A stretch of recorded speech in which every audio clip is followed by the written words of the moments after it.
sepotong ayat Al-Quran mampu merubah sesebuah negara. Kisah ini berlaku pada tahun 1963 di negara Korea Selatan. Tahun tersebut, negara itu mengalami pelbagai krisis, tak maju, mundur dan sebagainya. Bermula 1963, berlaku pilihan raya dan seorang tokoh ni iaitu Park Chung-hee bertanding dan memenangi pilihan raya tersebut, seterusnya menjadi Presiden Korea Selatan. Setelah memenangi, beliau adakan lawatan di beberapa negara, salah satunya di negara Malaysia.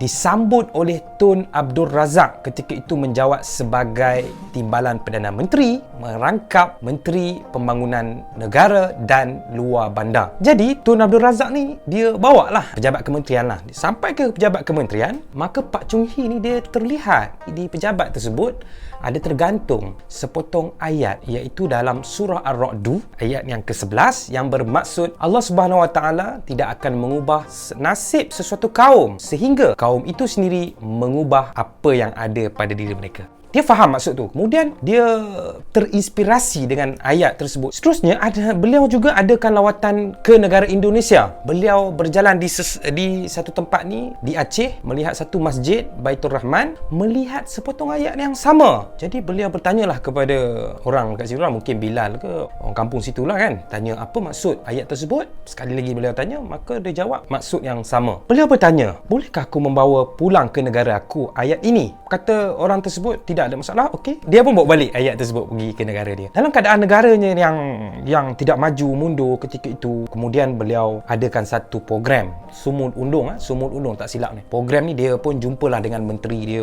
Dia ucap, pertamanya dia kata, setelah aku adakan lawatan, aku dapati umat Nabi Muhammad ini, mereka ni berpegang bahawa Tuhan mereka tidak akan mengubah nasib mereka, melainkan mereka sendiri yang mengubah apa yang ada dalam diri mereka. So dia cerita tu kepada menteri dia, kepada rakyat dia. Maka dengan terinspirasi, mereka kembali bersatu hati, mereka kembali bersemangat untuk membangunkan negara mereka. Bayangkan, daripada satu negara yang mundur, dengan sepotong ayat Al-Quran, mereka berjaya menaikkan negara Korea Selatan sehingga kini. Mereka berjaya membawa budaya mereka, pemakaian, pemakanan, ramen ke mukbang, korang dah tahu dah Korea. So bermakna dekat sini, mereka rakyat rata-rata rakyat dia ni dah memahami dah, mereka kena ubah nasib mereka. Jadi walaupun mereka tak mampu menandingi Jepun, tapi mereka bersaing bersama dengan negara Jepun. Teknologi, Samsung, LG dan sebagainya, semua datangnya daripada Korea Selatan. Negara yang bukan Islam menggunakan fahaman daripada sepotong ayat Al-Quran mampu merubah negara sehingga maju. Ini kan kita di dalam negara yang majoriti Islam, kenapa kita tidak? So kita kena naikkan semangat, ambil fahaman mafhum daripada Al-Quran untuk kita gunakan dalam kehidupan seharian kita dan juga di dalam